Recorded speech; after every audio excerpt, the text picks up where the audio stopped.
ये सरकार में हम की भागीदारी होगी, कितने लोग मंत्री बनेंगे, ये भी बात संतोष सुमन ने कह दी, लेकिन बाद में अपने आप को संभाला और संतोष सुमन ने इंडी अलायंस से किसी भी तरह की जीतन राम मांझी की बातचीत से उन्होंने अनभिज्ञता जाहिर की, यानी कि उन्हें मालूम नहीं था या फिर उन्होंने इस पर कुछ भी नहीं कहना पसंद किया। उन्होंने कहा कि नहीं पता।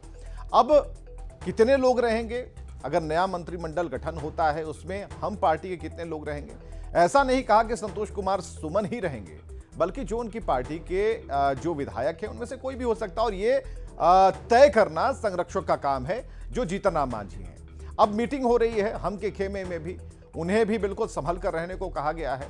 सभी लोग मौजूद हैं इस मीटिंग में, तो हम की भागीदारी होगी इस बात को लेकर तो संतोष कुमार सुमन ने ग्रीन सिग्नल दे दिया, लेकिन उसके बाद फिर वो खुद को उन्होंने संभाला और ऐसा लगता है कि उन्होंने संभालते हुए ये कहा कि 2 घंटे में सब कुछ होगा। संजय हमारे साथ फोन लाइन पर है। संजय, जब आपने बात की संतोष सुमन से, तब से लेके अब के बीच में कितने घंटे हो चुके हैं, क्योंकि 2 घंटे वाली बात उन्होंने कही थी।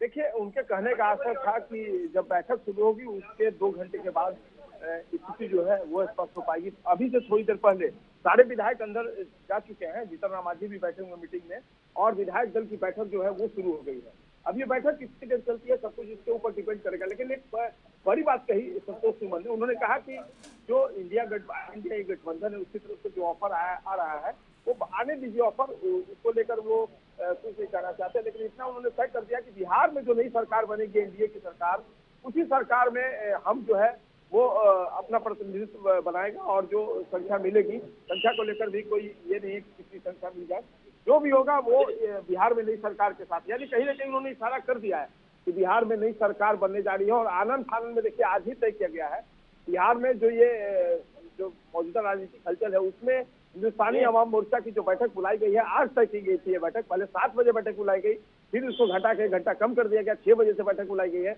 और ठीक इस वक्त हम जीतन राम मांझी के आवास पर है और हमारे पीछे जीतन राम मांझी का ये आवास है जहां पर बैठक शुरू हो गई है। तमाम नेतागण जो है, जो विधायक है, 4 विधायक हैं और ये 4 विधायक काफी, देखिए मौजूदा जो राजनीतिक परिप्रेक्ष्य में अभी देखा जाए तो जीतन राम मांझी का बहाव जो है वो काफी ऊपर बढ़ता हुआ दिख रहा है। एक तरफ उन पर डोरे डाले जा रहे हैं कांग्रेस की तरफ से, राजद की तरफ से, ये भी बताया जा रहा है, और दूसरी तरफ एनडीए की तरफ से। तो जीतन राम मांझी एक फैक्टर के रूप में फिलहाल उभर कर सामने आ रहे हैं बिहार में। फैक्टर उस भूमिका के बारे में संजय हम और आप बात कर रहे हैं, लेकिन ये बिल्कुल रामविलास पासवान की याद दिला देता है, अगर यही फैक्टर है तो।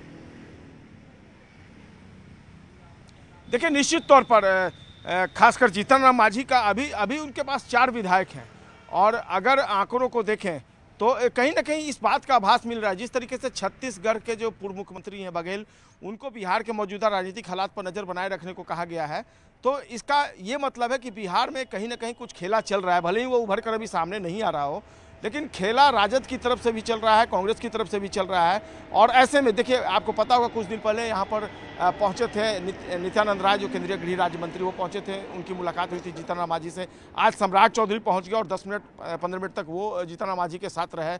उसके बाद ये बात सामने आने लगी, राहुल गांधी ने उनसे बातचीत करी है।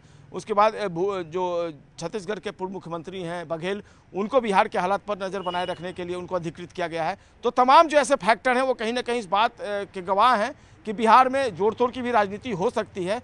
हालांकि जो संतोष सुमन है उनके बेटे हैं और नीतीश कैबिनेट में मिनिस्टर रह चुके हैं, उन्होंने कहा है कि वो फिलहाल एनडीए के साथ जाएंगे और एनडीए की जो सरकार बनेगी उसी को जीतन राम मांझी की जो पार्टी है वो सपोर्ट करेगी। देखना होगा, अभी बैठक में जो बता रहे कि 2 घंटे में तस्वीर तय हो जाएगी, क्या कुछ फैसला निकलकर सामने आता है। विवेक, बिल्कुल नजर बना के रखिए संजय। तो संजय ने बड़ी खबर हमें बताई है, और ये खबर ये है कि बहुत कुछ कहते कहते संतोष सुमन रुक से गए, और जो नया मंत्रिमंडल होगा उसके अंदर भागीदारी की बात भी उन्होंने लगभग कही दी, लेकिन ये जरूर कहा कि अभी थोड़ा और पिक्चर क्लियर होने दीजिए, उसके बाद कुछ और भी कह पाएंगे।